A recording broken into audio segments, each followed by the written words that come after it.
మీ పిల్లలు చదువుకున్నది ఎగ్జామ్ హాల్లో రాయాలన్నా కాంపిటేటివ్ ఎగ్జామ్ క్రాక్ చేయాలన్నా మెమరీ ముఖ్యం. మెమరీ అనేది గిఫ్ట్ కాదు, రైట్ టెక్నిక్ అండ్ ప్రాక్టీస్ తో ఎవరైనా సాధించవచ్చు. వంశీ మొత్తం ఈ జర్నీ చూస్తే పడ్డారు, లేచారు, but all your journey you been genuine అనిపిస్తుంది మీ మాటల్లో కూడా. ఇది చెప్తే ఎవరేమనుకుంటారో అని మిమ్మల్ని తిట్టేది చెప్తున్నారు, మిమ్మల్ని పొగిడేది చెప్తున్నారు, అన్నీ చెప్తున్నారు. That's a good quality actually. But ఇది ఇంత జరుగుతున్నప్పుడు ఇంట్లో వాళ్ళ నుంచి మ్యారేజ్ అనేది బిగ్గెస్ట్ థింగ్. అట్లీస్ట్ ఎవరు మనకు సంబంధం లేని వచ్చి నిలుపుదామనే చూస్తారు. అందులో మీ అన్న మీకు చిన్నప్పటి నుంచి చాలా సపోర్ట్ ఉన్నట్టుగా అనిపిస్తుంది మీ మాటలు, మీ ఫ్యామిలీ కూడా. వాళ్ళ దగ్గర నుంచి ఏంటి వాళ్ళ రెస్పాన్స్ ఏంటి, వాళ్ళ సపోర్ట్ ఏంటి? అసలు ఇది అసలు చేయొద్దన్నారా ఏంటి? అంటే I feel like they are disappointed. Like ఒక రాంగ్ డిసిజన్ తీసుకున్నాడు వీడు. అది డివోర్స్, పెళ్ళి అండ్ డివోర్స్ టూ. అంటే పెళ్ళి అనే కాన్సెప్టే వీళ్ళకు మమ్మీకి చెప్పలే, డాడీకి చెప్పలే, అక్కకి చెప్పలే, అమ్మమ్మకు, మా ఇంట్లో ఎవరికి చెప్పకుండా నేను అన్న ఇద్దరమే ఇన్వాల్వ్ అయి ఉన్నాం. మేము ఇట్లా కాళ్ళ దగ్గర వేసుకొని తిరుగుతున్నాం. పెళ్ళి చూసిండ్రా ఇంత సింపుల్గా చేసుకున్నాము, ఇట్లా అయిపోయింది, తమ్ముడు లైఫ్ సెటిల్ చేసిన అని మా అన్న, నా లైఫ్ సెటిల్ అయిపోయింది అని నేను. ఇక ఏంది కంపెనీ ఉంది, వైఫ్ ఉంది, ఇంకేంది అన్నట్టు యాటిట్యూడ్ ముందు నుంచి ఉంటది. ఇప్పుడు కూడా యాటిట్యూడ్ అంటే చూపించడం కాదు, నువ్వు నాకు ఫోన్ చేయకు, నువ్వు నాతో అట్లా కాదని ఒక సెల్ఫ్ ప్రైడ్ అది. అరే ఇట్లా మనకు కంటిన్యూ ఒక 4 సెంచరీలు కొడితే ఒకటి వస్తుంది చూడండి క్రికెట్ లో, ఇప్పుడు శుభ్మాన్ గిల్ అని స్టార్ అయ్యాడు. అట్లా నాకు కూడా అరే మనం స్టార్ అయిపోయినాము ఫార్మింగ్ లో, దీంట్లో మనతో ఏం కాదంటుండ్రి, ఏం చేయలేని అంటుండ్రి, గర్ల్స్ కూడా అందరు రిజెక్ట్ చేస్తుండ్రి, మంచి వైఫ్ ఉంది, మంచి ఫార్మింగ్ ఉంది అని నేను ఇక కాలర్ ఎగరేసుకొని తిరుగుతుంటే, ఎవరన్నా ఎక్కడికైనా పిలిచిన ఫంక్షన్స్ కి ఫస్ట్ టైం లైఫ్ లో దర్జాగా పోతుంటే. ఈ 1.5 year నుంచి చూసిండ్రా నేను కూడా ఏదన్నా చేయలేనన్నారు, మీరు అంతా చేస్తున్నా అని కళ్ళతోనే చూపిస్తుంటే. సమ్ కైండ్ ఆఫ్ ప్రైడ్ అది. అది కంప్లీట్ గా అది ఎట్లా మళ్ళీ ఆ మూమెంట్స్ ఈ 1.5 year లా ఫంక్షన్స్ కి పోవడం, వాళ్ళని కలవడం కొన్ని రోజులే, హార్డ్లీ ఒక 10-15 times జరిగింది. అది పూర్తిగా నేను ఎంజాయ్ చేయకముందే ఆ సక్సెస్ ని, ఆ మ్యారేజ్ ని కానీ, ఈ ఫార్మ్స్ ని కానీ అది కంప్లీట్ బ్రేక్ అయిపోయినాయి ఇప్పుడు రెండు. అంటే సక్సెస్ ఉన్నప్పుడు ఎంజాయ్ చేయలేకపోయినా ఇప్పుడు అందరిని కలవాల్సి వస్తుంది. మళ్ళీ ఖాళీ టైం కదా ఇది, ఇంటికి ఒకరు వస్తుంటారు, మనం ఏడికి ఒక దగ్గర పోవాల్సి వస్తుంది. వాళ్ళంతా ఏంది ఎందుకు వాళ్ళు ఎట్లా ఉంటారంటే మనుషులు డివర్స్ అయితే మీరంటే ఇంటర్వ్యూలో అడగడంలో అసలు 1% కూడా మిస్టేక్ లేదు, అందరికి తెలుసుకోవాలని ఉంటుంది, అడుగుతున్నారు. బయట అడుగుతారు సినిమా థియేటర్లో, ఆడ ఏమైంది ఎందుకు అంటే ఇప్పుడు వాళ్ళని ఆడ కూర్చోబెట్టి వాళ్ళకి ఎక్స్ప్లెయిన్ చేయాలా అంటే, ఇగో ఇట్లా అయింది, ఇట్లా మాది ఫస్ట్ డే నుంచి ఇట్లుండే, ఇప్పుడు ఇట్లా జరిగింది అని. అంటే వంశీ ఒక్కటి చెప్తా ఏంటి అంటే, పెళ్ళైన దగ్గర నుంచి మీ లైఫ్ అంతా సోషల్ మీడియాలోనే ఉంది. మీరే వచ్చి ఇంటర్వ్యూస్ ఇచ్చారు, మీరే పోస్టులు పెట్టారు, and they liked both of you. మీ ఇద్దరిని లైక్ చేశారు. అండ్ నేనుగా 3-4 times నేను ఆర్డర్ కూడా పెట్టాను వారధి ఫార్మ్స్ నుంచి. సో అంటే ఇప్పుడు ఎక్కడైతే పొజిషన్ లో ఉందో అక్కడికి మీరే తీసుకెళ్లారు. మీ మంచి కోరుకున్నారు. మీ మంచి కోరుకున్న వాళ్ళు మీకు ఏదైనా అయితే ఖచ్చితంగా అడుగుతారు. వాళ్ళకి ఇంకా మీరు ఎక్కడ దొరుకుతారు, ఎక్కడ కనిపిస్తే అక్కడే అడుగుతారు. సో మేబీ ఇంటర్వ్యూ ద్వారా ఎట్లా మీరు ఒక్కసారిగా చెప్పేస్తే, సో మీ సక్సెస్ చూసిన వాళ్ళు మీ లైఫ్ లో ఏదైనా అయితే తెలుసుకోవాలని అనుకుంటారు కదా. To be frank we promised each other. నేను రీజన్స్ నేను అడగట్లేదు, tell the reasons are not degrade anyone. So నన్ను నేను కానీ, నేను తనని కానీ, తను నన్ను కానీ, తను కానీ, సో ఇవన్నీ ఏం మాట్లాడరాదు అని యాజ్ పర్ ది క్లాస్ కూడా మేము వద్దనుకున్నాం. ఈ రీజన్స్ ఒకటి చెప్పరాదు అని అనిపించింది. బట్ డిఫరెంట్ ఉంటుంది లైఫ్ అంటే.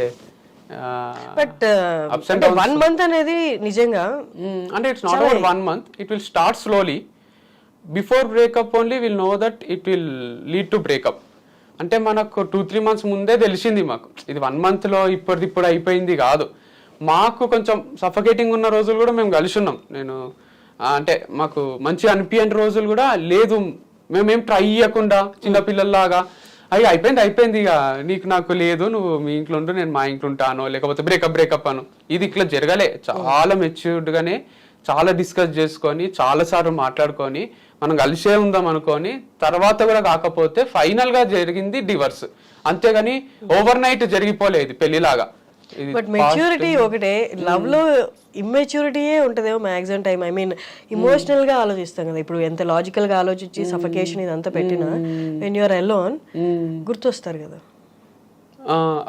అంటే అంతేం గుర్తురారు, అంటే గుర్తొస్తారు కానీ ఫేజ్ అలా ఉన్నింది. కానీ టఫే, అంటే అది కొంచెం టఫే. కానీ నాకేందంటే ఏమో మంచిదే అంటారు కదా, ఏది జరిగినా మనం మంచికే అని మామూలు సామెతలాగా ఉంది అది, కానీ నిజంగానే మంచిదేనేమో అనిపిస్తుంది నాకైనా తనకైనా. అంటే she has different ideology, I have different ideology towards life or business or whatever it is, any aspect, we thought we are on same page, similar lines, but later we understood we are not on same page. మా యొక్క different ప్రపంచాలు. ఇప్పుడు ఏంటి మీ current situation ఏంటి, పెళ్లి మీద మీ opinion ఏంటి? ఇప్పుడు ఇంకోటి చేసుకుంటారా? అసలు వద్దనిపించింది కొన్ని రోజులు, ఇప్పుడు కూడా వద్దనే ఉంది. అంటే నాకు ఇప్పుడు ఏమనిపిస్తుంది అంటే, ఆడపిల్లలతోని ఫ్రెండ్స్ లాగా ఉంటారు, క్లోజ్ అయితే కొన్ని బెనిఫిట్స్ ఉంటాయి.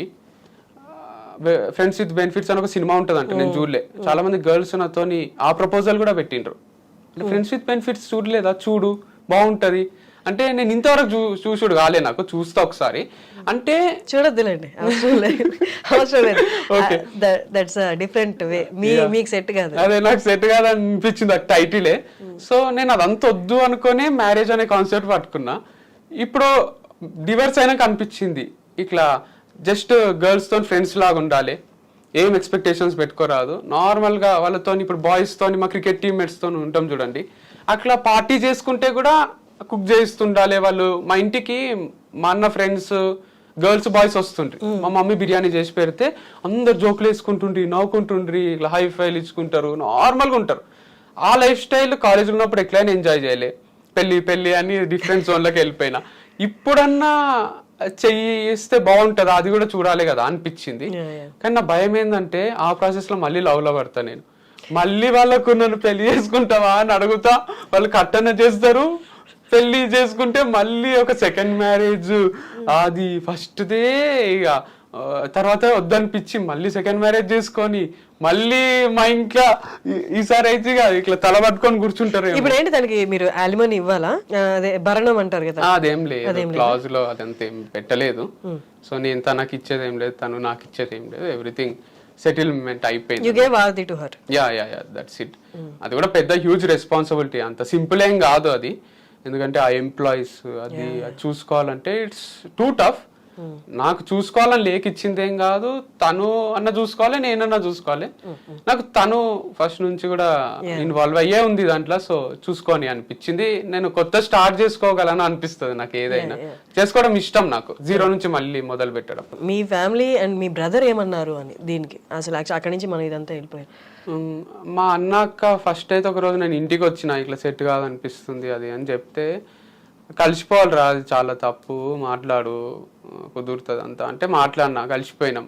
మళ్ళీ కొట్లాటలు అవి ఇవి కొంచెం డిస్ప్యూట్స్ వచ్చి మళ్ళీ కొంచెం విడిపోయినాము. ఇక సెట్ కాదు అని అర్థమైపోయింది మా ఇంట్లో కూడా. డివర్సే తీసుకోండి మరి అనే ఫస్ట్ వద్దన్నారు, తర్వాత తీసుకుంటే తీసుకోండి, తనకు కూడా ఉండాలని లేదు, నీకు ఉండాలని లేదు. ప్రపోజల్ ఎవరు అసలు డివోర్స్ ప్రపోజల్ అంటే ఒకటేసారి వచ్చింది. అంటే తన సైడ్ నుంచి ఫస్ట్, నా సైడ్ నుంచి ఫస్ట్ అని ఏం లేదు. మ్యూచువల్ డివర్స్ అనేది నిజం ఉంది ఇడం. అది అంటే మ్యూచువల్ అండర్స్టాండింగ్ తోని విడిపోయింది. ఇది ఎట్లయితే పెళ్లి అనుకొని చేసుకున్నామో అనుకొని విడిపోయినాము. అండ్ లేటర్ అయిపోవడం కూడా మంచిదే అనిపిస్తుంది. అంటే ఇద్దరు లైఫ్ ని ఎక్స్ప్లోర్ చేయొచ్చు కదా, 2 డిఫరెంట్ పాత్స్ లో. మీరు కలిసినప్పుడు కూడా ఎక్స్ప్లోర్ గా చేశారు, you are living your best life. Yeah, but still past 3 months నుంచి అది లేదు కదా, ఎపిసోడ్ అయిపోయింది. మనకు ఒక సీరియలే బోర్ వస్తుంది, మనకు నచ్చిన సీన్స్ లేకుంటే, మనకు నచ్చినట్టు ఉండకుంటే. ఒక సీరియల్ 5 ఏళ్ల నుంచి కంటిన్యూ చేస్తుంటారు, తెలుగు సీరియల్స్ అవి హిందీ సీరియల్. బాలికావధు అని ఒకటి వచ్చింది కదా, చిన్నారి పెళ్లి. ఈ ఫేజ్ పాస్ అవుతుంది, మళ్ళీ బెస్ట్ ఫేజ్ వస్తుందని ఎక్స్పెక్ట్ చేయలేదా? ఇంపాసిబుల్ అయిపోయింది. అంటే ఒక ఏమంటారు, ఒక ఎపిసోడ్ క్లోజ్, చాప్టర్ క్లోజ్ అయిపోయింది. ఆ లవ్ అనేది, అఫెక్షన్ అన్నది కొంచెం తగ్గినా తీసుకోలేను నేను. అంటే మా మధ్యలో కానీ తనకు నా పైన, నాకు తన పైన 1% అటు ఇటు అయితే కొంచెం మైండ్ ఖరాబ్ అవుతుంది. అంటే ఎందుకు ఇట్లా, అప్పుడు అట్లుండే ఇప్పుడు ఇట్లా ఎందుకు ఉంది అనేది ఎక్కువ. That's what life is. But still మీరు అన్నట్టు హోప్ ఉండింటే మంచిగా ఉంటది. అప్పుడు ఎందుకు అట్లా, ఇప్పుడు ఎందుకు ఇట్లా, మళ్ళీ అట్లా అవుతుంది అన్నది లేనే లేదు. కాబట్టి అనవసరం కదా అంటే ఇద్దరికి అది ప్రాబ్లమాటిక్ గానే ఉంటది అనిపించింది. తను ఒక ఇంటర్వ్యూలో చెప్పింది మీ కోపం ఎక్కువ అని, బట్ తన ఇంటర్వ్యూస్ అన్ని చూస్తే షీజ్ అ స్టబర్న్ నేచర్ ఉన్న అమ్మాయి. ఆ స్టబర్న్ నేచర్ మేబీ తన చైల్డ్హుడ్ కూడా చెప్పింది, కొంచెం డిస్టర్బ్ చైల్డ్హుడ్ ఉండడం వల్ల మేబీ తనకి ఇంకొక ఆప్షన్ లేదేమో స్టబర్న్ గా ఉండడం తప్ప. అంటే did you try to understand, అంటే తన పర్స్పెక్టివ్ లో అండర్స్టాండ్ చేసుకోవడానికి ట్రై చేశారా? అంటే మేబీ తనకి అదే ఆప్షన్ ఏమో. స్టబన్ అని ఏం కాదు పాపం, ఇంటర్వ్యూస్ లో దాంట్లో స్టబన్ ఉన్నట్టు అనిపిస్తుంది. She's very friendly, jovial, casual. అసలు కెమెరా లేనప్పుడు అట్లా ఉండదు తను. కెమెరా అంటే కొంచెం అది అది కొంచెం బిగుసుకపోయింది, మనకే అవుతుంది, తనకి అలవాటు లేదు కాబట్టి తను స్టిఫ్ అయిపోతుంది అంతే. ఒక ఏదో ఇక లైఫ్ లా కొంచెం సీరియస్నెస్ వచ్చినట్టు ఉంటది, but she's totally casual, friendly and ఒక లవబుల్ పర్సనే. మనకు ఎవరికైనా డైరెక్ట్ ఉంటే ఫ్రెండ్షిప్ చేయబుద్ధి అవుతుంది, అట్లాంటి క్యాండిడేటే. కాకపోతే అది నేను అంటున్నా కదా, అదొక డిఫరెంట్ వరల్డ్ తనది, నాదొక డిఫరెంట్ వరల్డ్.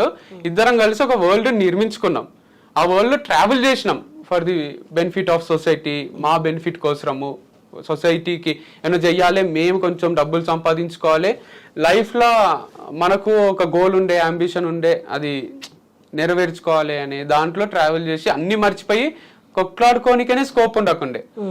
సో కోపం కూడా పెద్ద రీజన్ ఏం కాదు, నాకు కోపం ఎక్కువనే, కానీ ఎక్కువ అంటే ఇక అంత పిచ్చి పిచ్చిగా ఏదో అన్ని తీసుకొని పగల కొట్టడమో ఇంకోటో కాదు. అప్పటి పూర్తిగా ఏదో ఒక మాట అనేసి మళ్ళీ సారీ చెప్పడం కూడా అలవాటే నాకు. అంత ఈగో ఏముండదు, సారీ అని చెప్తాను, నార్మల్ అయిపోతాము, అది పెద్ద విషయం. ఎలా ఉంది రెస్పాన్స్ వాళ్ళ మదర్? హర్ట్ అయినరు, అంటే పెయిన్ ఉంటది కదా వాళ్ళ మదర్కి, బ్రదర్కి, వాళ్ళు కూడా డిసప్పాయింటెడే ఉన్నారు. నన్ను ఎట్లయితే రాంగ్ డిసిజన్ అన్నారో తనను కూడా అనే ఉంటారు అనిపిస్తుంది నాకు, తొందరపడ్డావు అని. అంటే పీపుల్ కూడా తొందరపడ్డావు ఏంది అంటే, మేము మంచినే ఉన్నాము ఇంకా కూడా ఉండింటే ఎవరికి ఛాన్స్ లేకుండా ఉంటుండే, కానీ ఎవరో ఏదో అంటారు ఈ రోజు అని మేము అంటే డిస్టర్బ్డ్ లైఫ్ స్టైల్ ఉండలేము కదా. సో అందుకు ఈ డిసిజన్ తీసుకున్నాం. ఇయర్స్ గడిచుంటే ఏదైనా మార్పు వచ్చిండే, ఏదైనా హోప్ లేదా? అసలు లేదు అసలు, అది నాట్ ఎట్ ఆల్. అంటే ఇంకా మంచిదైంది చిల్డ్రన్ లేక, ఇంకెక్కువ పెయిన్ఫుల్ ఉంటుంది. సో ఫార్ డిస్టర్బెన్స్ అయ్యి ఉంటాయి.